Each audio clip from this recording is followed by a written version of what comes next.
This is the FPL Draft Zone, your fantasy team's best signing of the season.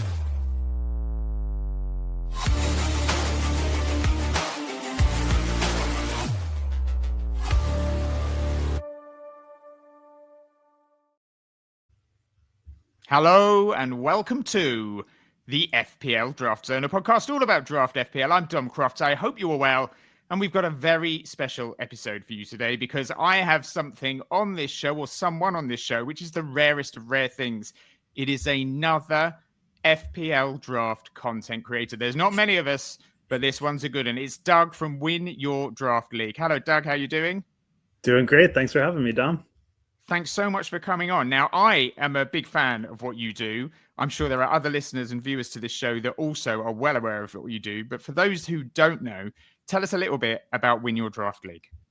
Yeah, so it's a Substack newsletter. I send out kind of once a week for, a game week preview type of thing, but then also try to do deeper analysis on kind of statistical trends, kind of what we're seeing in the league this year versus the previous season. And then, a lot kind of preseason in terms of who to look at, who's, who you want to pick, who's a good pick, who I would avoid, those sorts of things. And you're obviously in America right now, so you're not of these shores. There's loads of fantasy sports over in America. NBA's massive, NFL's even bigger. I'm guessing you're in the minority over there by going for FPL Draft. How did that even come about? And what do your friends think? I'm guessing you've got mates who are playing NBA, NFL, and all the others. Yeah. First, hope my accent doesn't lose me any credibility here. I grew up and, followed NFL and basketball and played those fantasy sports. They're all draft. So, draft is kind of makes sense from my history. But, I've kind of always followed the Premier League. It's been probably my number one sport for 20 years or so. And I have, a group of friends who are kind of similar. So we started playing the salary cap version about 10 years ago, played it for a year or two, didn't really do much for me. And then, about 8 to 10 of us started a draft league. And this will be year 8. So, rest is history. Wow. And what was it that made you take the step to set up Win Your Draft League? I think, I was just kind of busy with work and with personal life. And, I was kind of thinking about doing it for about a year. I've had a lot of success in our draft league. I think I've won it 4 out of the 7 years. So, I had a lot to say. I think about it a lot. And, it was kind of one night in July, I was just kind of tired from work and just wanted a creative outlet and said, what the heck, I'm just going to go write my first post up, and wrote it on Reddit. It had some really good response. I wrote a few more. Those also had good response. So I figured, why not keep it going? And set up the newsletter from there. Fantastic. And let's talk about your approach to draft then, because obviously you're well schooled in it as an American who has got access to all these other draft games as well, which you've also done. But what's your approach to draft night? Are there any particular rules you stick to season in, season out? Yeah, man, I could answer this question for hours, honestly. But I think when I'm thinking about draft night, I'm looking at it primarily in 2 ways. One is risk and one is value. So when I look at risk, I'm thinking about, is a player a rotation risk, from competition or from being in Europe for the first time and they're going to get rotated? Are they an injury risk? Are they a risk coming from another league or moving clubs within the Premier League?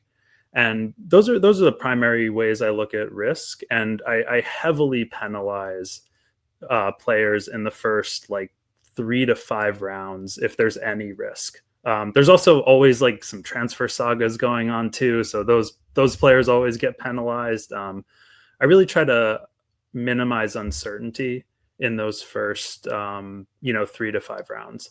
Once you get later in the draft, I'm more than happy to take on risk because we all know maybe half your team from draft night ends up on your team at the end of the season. So, you're not going to be stuck with that team the whole year.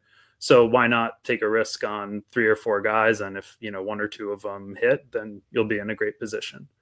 Fantastic. Well, we've actually got a few here of players that you were particularly keen to avoid at the start of the season. And they do all sort of fit exactly what you just said. New to the league players. So we've got Florian Wirtz, Victor Gyökeres, and Hugo Ekitike in that section. And then new to the team / Pep Roulette. So Brian Mbeumo and Cunha at Manchester United, Foden and Omar Mamouche at Manchester City. And you're also pretty down on Newcastle players. And to be honest, looking at those players, Brian and Mbeumo apart, you've pretty much nailed every single one of them. What do you think it is about Liverpool at the moment that is just not clicking for the likes of Florian Wirtz and Hugo Ekitike? Yeah, I think if you look back on it, you win the title, and you probably want to keep continuity. And there's always going to be a lot of change just with Trent leaving, because he's a big part of the build up and the overall play. But if you look at it, Liverpool have kind of tried to add 4 new starters at once. There's been the right back, Kirkez, Wirtz, striker, and I think it's just a lot of change from both system and players, and some injuries with Isak, and it just hasn't really clicked. They've sort of thrown everyone in at the start as well, haven't they? I mean, Alexander Isak was injured, but right from the get-go, Wirtz in the starting 11, Hugo Ekitike in the starting 11, Kirkez in the starting 11, Frimpong in the starting 11. And you're right. I think it just feels like it's just too much too soon. Maybe they could have sort of eased them in a little bit more. And then Pep Roulette has long been a problem in FPL and FPL Draft. Omar Mamouche is an interesting one, because I think on draft night, a lot of people would have looked at him and they would have gone, he is basically at worst backup to Haaland. He can play across a multitude of positions for Manchester City, but you've absolutely nailed that one, because he has had injury problems, but also he's had really minimal minutes. And if you did draft him on draft night right now, his value has fallen off a cliff, hasn't it? Yeah, and he's also got AFCON, and that was one of the ones I didn't mention earlier. But if someone's going to be gone for 4 to 6 matches, that's like 10 to 15% of the season that you're already kind of coping with. But I think for me, City midfielders and forwards, like, I'm not taking anyone in the first 5 rounds outside of Haaland. Yeah, I think it's proven to be a very wise decision as well. What was it about Newcastle players that put you off? Because obviously last year they qualified for the Champions League. They obviously lost Alexander Isak. But I think a lot of people would have certainly looked at their defence and thought perhaps they're worth picking up. Yeah, it was kind of a mix of the fact that 2 years ago, when they were in the Champions League, they kind of fell off a cliff in the league. And then I just looked at the squad, and it was really just because they seem to have a lot of good players at every position, and I just kind of wasn't sure who would get the starting spots. So that kind of goes into my uncertainty thing, and just kind of avoided them, especially in those early rounds. And they are struggling this season, aren't they? 14th place, I think, at the moment in the Premier League. Win off the relegation zone, or a defeat off the relegation zone, I should say. There were a couple of other avoids for you. Martin Odegaard of Arsenal, and then rotation risks, as you mentioned. So Emmanuel Frimpong, Milos Kerkez, and Marc Cucurella. Cucurella seems to have cemented that left-back spot for Chelsea. But the others, again, spot on. Kerkez in and out the team. He was very highly thought of at the start of the season after a great campaign with Bournemouth. Frimpong arrived from Germany with this great attacking record, but none of them look like they're going to be playing regularly for Liverpool anytime soon. No, I think Bradley's a much better pick than Frimpong at the moment, and Kirkez, like, quite frankly, has been pretty terrible. So I think you kind of feel for him that there is all that change happening, and he's coming into a new side as a young player. I think Liverpool probably would have been better off with Robertson kind of getting the nod from the start. And was Martin Odegaard someone you avoided or wanted to avoid because of his recent track record, or was it more of the fact that there were better options at Arsenal? What was your thinking there? Yeah, I just think for how highly he was ranked, he didn't really do it last season. It's kind of been a while since he was consistently producing, and this will kind of speaks to the value thing that I think about in terms of draft night. But there's so many midfielders now that I just didn't see him as like a class above a lot of them, where I was willing to take him in a top 2-3 rounds. Versus kind of getting someone I like nearly as much later on. And we will be taking a look at your draft team as it stands after 11 game weeks in a moment. But first, some key targets that you suggested at the start of the season. Do you want to talk us through these? First of all, Cody Gakpo. Yeah, so this is an interesting one because I was really, really high on Gakpo before the season. My logic was basically Liverpool, Diaz left, which very questionable decision, but Diaz was gone, so Gakpo would be first choice. They have Rio and Gamoa coming through. They didn't want to block his pathway, so they weren't going to sign someone in that position. I think he had around 10 goals on about 20 to 25 starts last season. So my thinking was, okay, if he can get to 30 plus starts, maybe he can get to 15 goals, and that's kind of a great fantasy season. He's up there in terms of expected goals. He probably should have had a hat trick against United. He's just kind of like a lot of the Liverpool players, like not playing that well. But, he started 9 of the first 10 games. So I think it's one of those where it's the outcome I wanted in terms of him getting the starts, getting the opportunities. He just kind of needs to take more of them. And his underlying numbers are very good as well. He's 8th in FPL for XGI at 5.20, just behind Mo Salah. And he is the 3rd highest point scorer as well this season with 5 attacking returns. So he's certainly doing all right. And he's one that does seem to be flying under the radar. One who isn't is David Raya, who's got 7 clean sheets. He's the 2nd highest point scoring keeper in the game. What sort of a round would you consider drafting a goalkeeper on draft night? Yeah, so if you're watching on the YouTube, you can see the kind of draft positions there, like the pick number. So it's going to be pretty heavily dependent on your league size. But for me, I was kind of like, once you get to pick 50, so that can be like 4th, 5th, 6th round, something like that. I feel I was pretty comfortable taking Raya just because I felt like he's definitely going to get the most clean sheets, and that should put him in the top, 2-3 keepers at worst, if not the best. So that's one of those where I'm happy taking a goalie if I think they're a tier above, the others. Because the general consensus in a lot of draft leagues is that goalkeepers are kind of the last thing managers should look at to sort of go on the sort of real latter rounds. Yep. But he is someone who's proven already, with Arsenal's defence as solid as it is, that was another decent shout from you.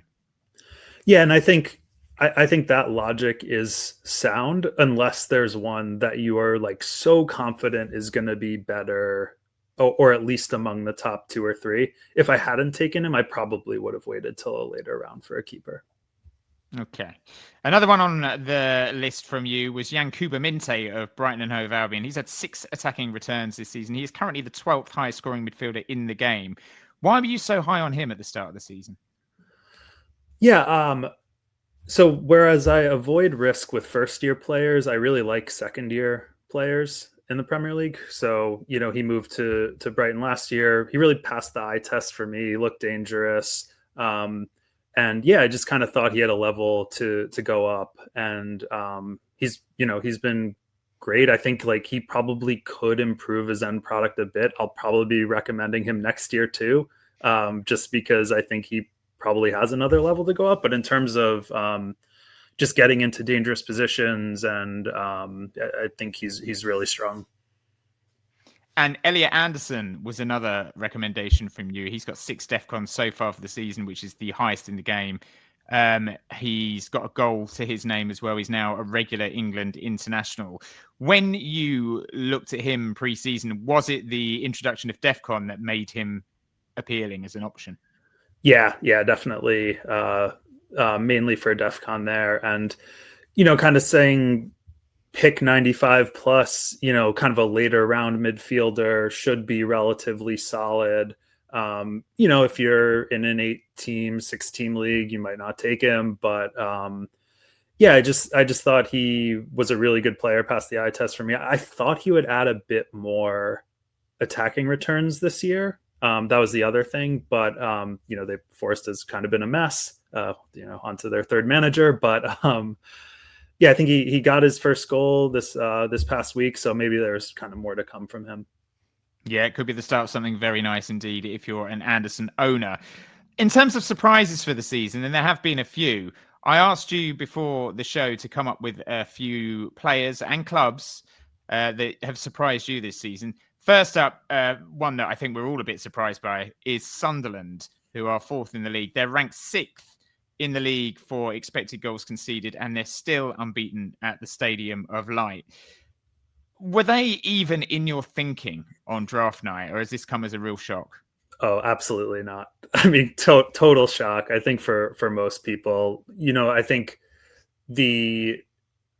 I think you signed Granit Xhaka, and that was a real eye opener of like a really high quality player coming into Sunderland. I kind of couldn't believe they signed him, but I think everyone looks pretty vindicated based on their form so far.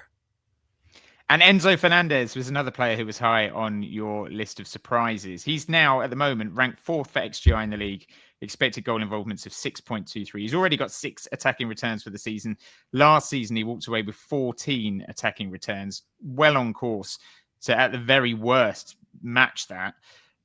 How highly do you think, if it was draft night now, how highly would you be sort of looking to get him in? Yeah, he'd be pretty high.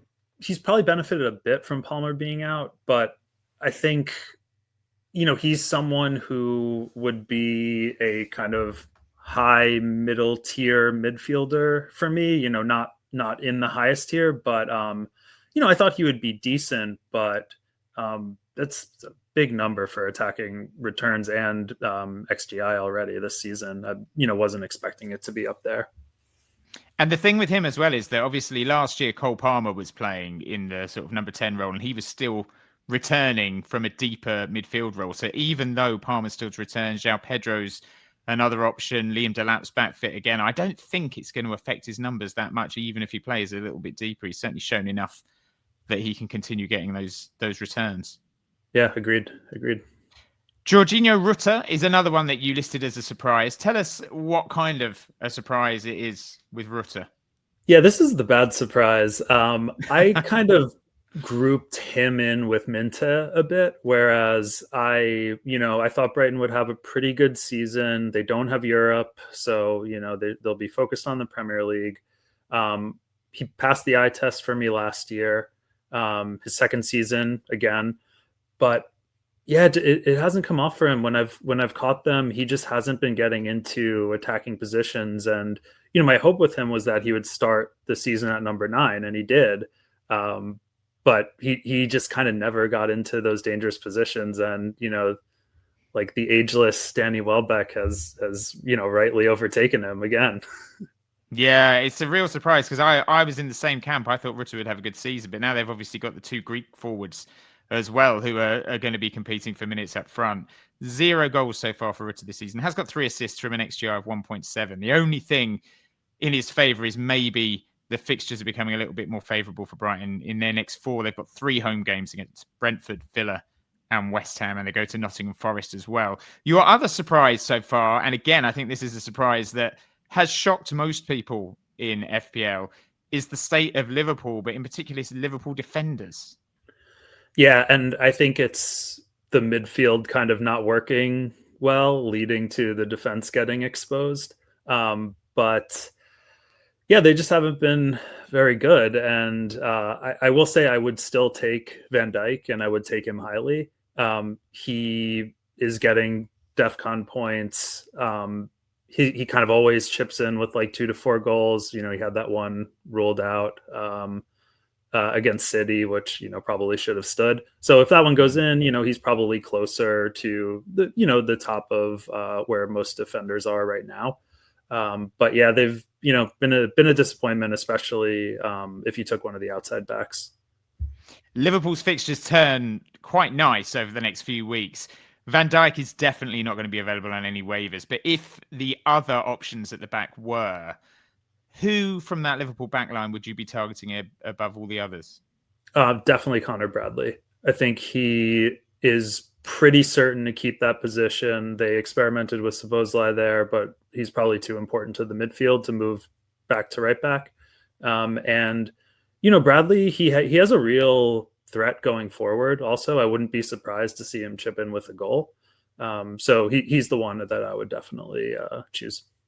Yeah, I'm in total agreement there. A few other surprises for you, and these are more sort of from my side of things. Just to sort of spark some thoughts from you, really. Ollie Watkins would have gone very highly in draft leagues all over the world. So far, he's got 1 goal to his name, 2.5 XG, and he's had 4 game weeks from the first 11 game weeks where he's racked up less than 0.10 XG. If you had drafted Ollie Watkins on draft night, what would you be doing with him now? I think you have to hold him. You're not going to get a ton of value, and I still think he's a good player, and I wouldn't be surprised if if it turns a bit for him. He'll definitely start, and they were in a really bad run of form. The first 5-6 game weeks. It's gotten better since then, so I would be holding, and potentially even look at him as like a buy low trade candidate. I'm totally in agreement. I actually tried to get a trade over the line from this week, but no one. The manager wasn't taking it. Similarly, Jared Bowen, he's got 3 goals to his name, but no goals since game week 6, and he's got just 1.4 XG. So he's overperforming his XG considerably. He's playing in a team that has struggled, but has started to show signs of life under Nuno Espirito Santo. Is he another player that maybe as a manager you'd be looking at trying to strike a trade for? Definitely. I was pretty high on him before the season.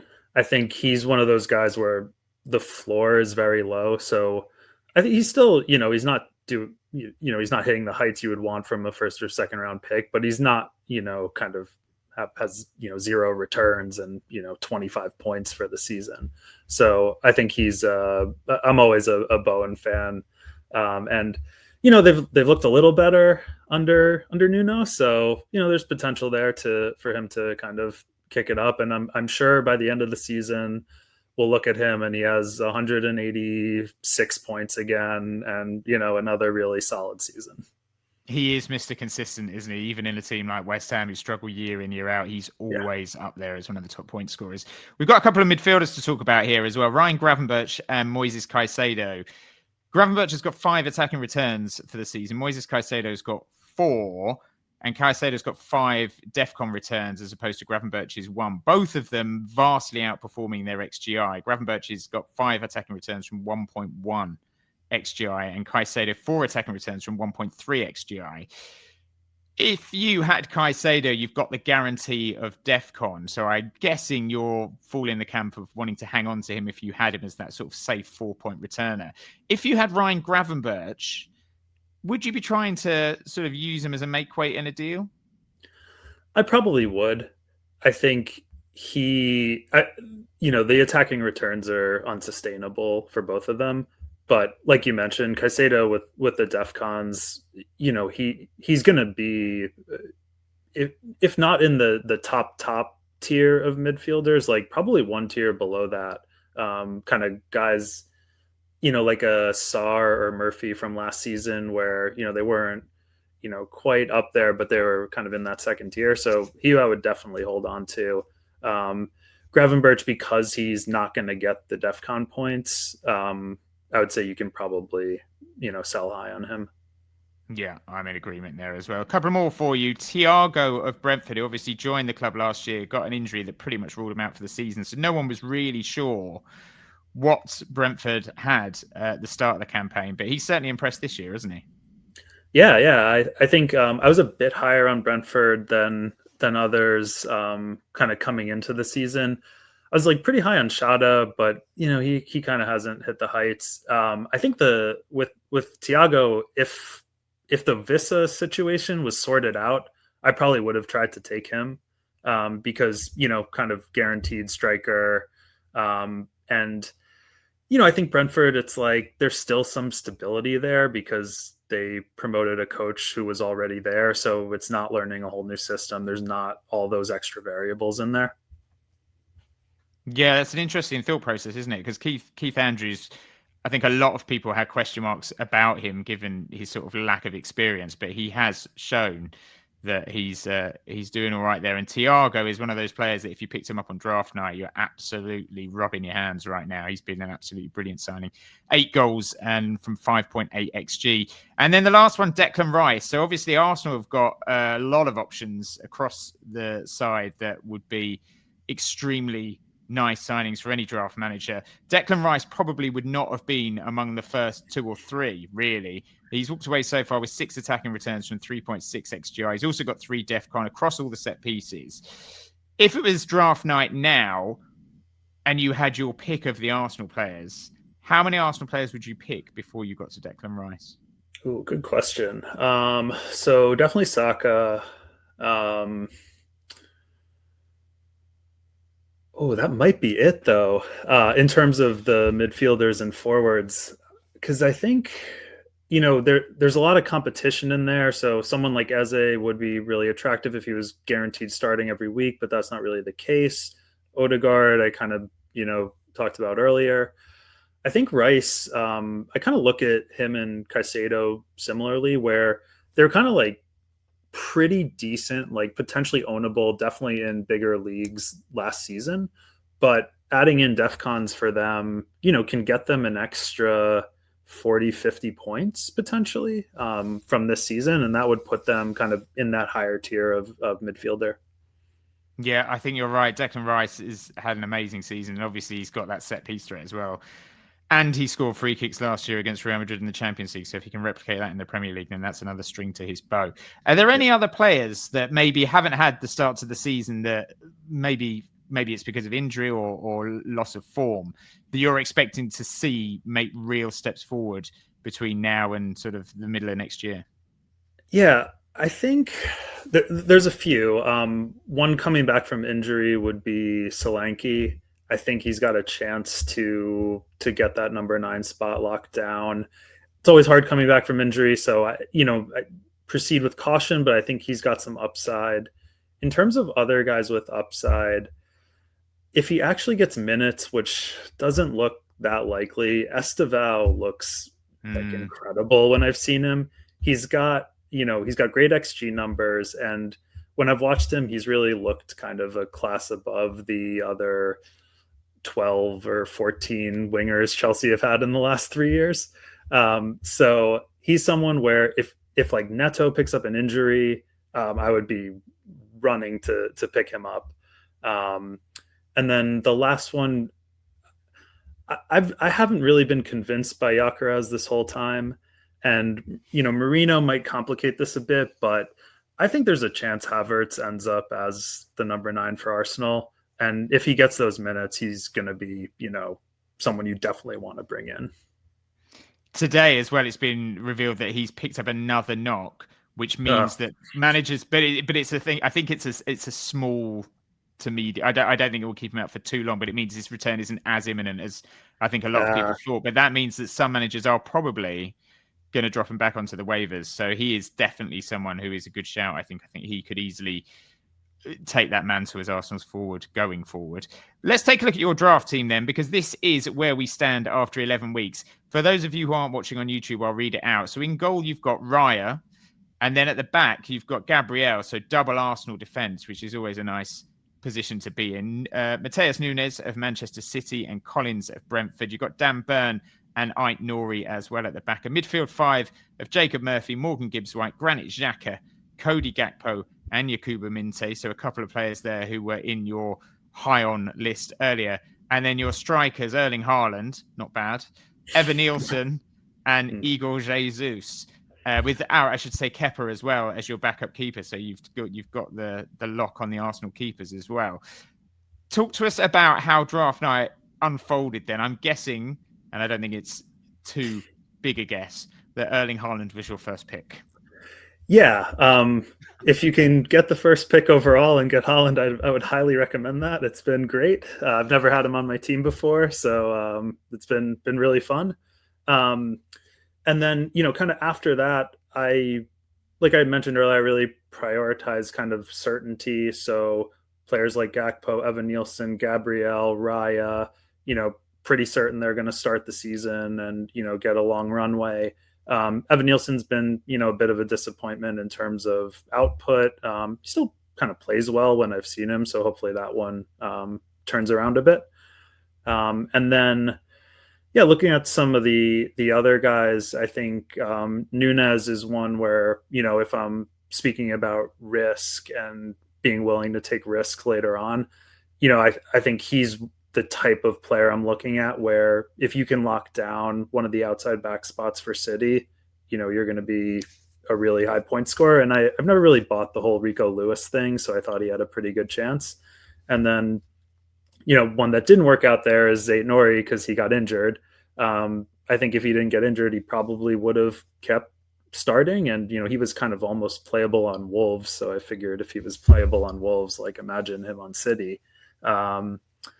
And then, yeah, like you mentioned, Minte, again, picked him late. So didn't have to use, a lot of draft capital on midfielders early on. So so I think if you're like listening, there is only one of my first 5 picks was a midfielder. Wow. So that's kind of one of those things where there's just so many midfielders now that are playable that I'm kind of always confident of getting some later on. I picked up Jack off waivers. He's been great. So yeah. And was Gibbs White someone you drafted on draft night? He wasn't actually. I kind of just picked him up recently. Yeah, just brought him in. And honestly might take him out again. I'm really thinking about streaming home players in midfield. Yes, well, we're going to get onto that in a minute. Well, the only thing I'd say about Gibbs White, obviously, he's got a difficult fixture this week because they go to Anfield, but he seems to be their talisman under Nuno Espirito Santo again. Didn't seem to be doing the business with Postecoglou. Didn't look interested. I know a lot of Nottingham Forest fans sort of a bit critical of him, but he seems to have really stepped it up again. And obviously, the World Cup's on the horizon as well. Wasn't in the last England squad, so he's got a lot to play for. So he's someone that I don't know. I'd be keen to hang on to him for a little bit. I like Jacob Murphy as well. I think he's a bit like Gakpo, one of those players that is maybe not as fashionable as he should be, but is just a consistent point scorer. Yeah, always. Like when he's in there, he's always scoring. So that's the team that you have now. If it was draft night again tonight, and now with what you know about DEFCON and the impact that that's had, and I think there's, the vast majority of the top 20 FPL point scorers right now are defenders or defensive midfielders. Yeah. Is there anyone that you would be prioritizing ahead of any of the players that you got on draft night now? Anyone that would really have moved up your rankings? Yeah, I think, I probably thought about DEFCON, but more in terms of, okay, kind of 4th, 5th midfielders on your team, someone like Elliot Anderson. I probably would have gone much harder after Caicedo and Rice because, they were pretty playable last season. And then, like I mentioned, they have potential for a lot more points from the DEFCON. So those would be the 2 that I probably would have looked at. Yeah, Caicedo's an annoying one because I think he was sort of thought highly of, wasn't he? And I didn't go for him either. I've got him. I've got a couple of different draft teams. I've got him in one of them, and he is just like an absolute dream. But in my main league, I didn't even think twice about him, to be honest, on draft night. So that's one of the trends, obviously, DEFCON and the impact that's had on FPL Draft this season. But you, sir, have spotted another trend that I want you to tell us all about, which you announced in your newsletter last week. So tell us a little bit about this. I'll just change it on to the next slide. And the slide title to set you up is Home Advantage is Bigger Than Ever. Yeah. So, basically in terms of results for teams, home teams are getting, they're winning over 50% of matches this season. It was, I think, 40% last year. And I think a big reason for that is the promoted sides last year were terrible and just giving away home points all over. Not to mention, West Ham United and Spurs were like pretty bad too. So there was just a lot of away points to be picked up by teams. But I think the league's even more balanced this year. And, home teams are they're averaging 1.8 points per match, and away teams are averaging under 1. So, there's a huge discrepancy there. And that's actually showing in fantasy as well. So if you look at by position of people who have played 60 minutes, so basically isolated everyone who's played home and away and played over 60 minutes in a match, the home players are averaging around 25 to 30% more points than the away players across goalies, defenders, and midfielders. So just by playing, someone at home who's a midfielder or a defender or a goalie, you've been picking up one more point every week for every one of them you play. That's insane, isn't it? I mean, the impact that's going to have on your head-to-heads in your draft leagues is going to be extremely marked. What does it mean going forward then? How is it going to adapt? How are you going to adapt your approach over the coming weeks with this in mind? Yeah, I think when I used to look at bringing in streaming players, I looked at, do they have a nice 3 to 5 match run? Because there's a lot of variance. It's hard to predict exactly when someone's going to score, like down to the fixture. So, I figured, okay, over 3 to 5 matches, they're good. They'll probably get a return or two in here. But I'm really thinking this year I'm going to switch to my streaming players have to be home. And that might mean more churn and moving players in and out. But, I think you're going to want to have one midfielder and one defender starting every week who is essentially a streaming slot who's playing at home. I think it's going to, really boost that up if that's your, 5th midfielder, your 5th defender, and they're playing every week. Yeah, I think that's very solid advice. I mean, looking ahead to this weekend, again, you sort of look at some of the home fixtures that are coming up, and you sort of look at a team like Liverpool who have got everything to play for. I mean, someone like a Dominic Szoboszlai might be free on a lot of the waivers. I mean, he presumably fits this bill perfectly. Yeah, exactly. I think, and you can bring in, I don't think it has to be the best player or the second best player on some of these teams. I think it can be someone, even a defensive midfielder. They can pick up points now with DEFCON. So you have a lot more choices, I think, on defenders as well. Fantastic. Well, it's been lovely speaking to you, Doug. Before I let you go, I want you to tell everybody once again how they can sign up to your newsletter and your Substack. So tell us all about it one more time. Yeah, so it's winyourdraftleague.substack.com. So you can enter that, or you can just go to Substack and search Win Your Draft League, and we'll pop up. And yeah, it's been really fun, and just trying to get some good thoughts out there and make sure I'm adding value to people's teams, and happy to continue doing it. Well, you're certainly doing that. And the newsletter comes out on what day? What day can we expect it this week? It's generally a Wednesday, Thursday, so I always try to get it out before waivers, and then generally like once a month or so I'll try to do something that's a bit more kind of like that home away analysis, or something a bit more strategic. Have you got any trends or any other bits of analysis that you can tease us, or is that a work in progress at the moment? That's a work in progress at the minute. I will say the international breaks, while I do miss it, it's nice to get a couple more days to do some analysis. So so that was kind of where that home away came from this week. Fantastic. Well, it was very informative, and I'll certainly be taking that advice going into game week 12. It has been lovely talking to you, Doug. Thank you so much for coming on the show. Best of luck with Win Your Draft League. And to everyone watching and listening, please do sign up to it. It is a lot of fun. It's really, really helpful as well. So thank you ever so much for that. We are a few days away now from game week 12. So make sure that you get your waivers sorted nice and early. Get that order sorted. And good luck in the waivers. Good luck in free agency should you need it. And until next time, all that's left for me to do is to say bye for now.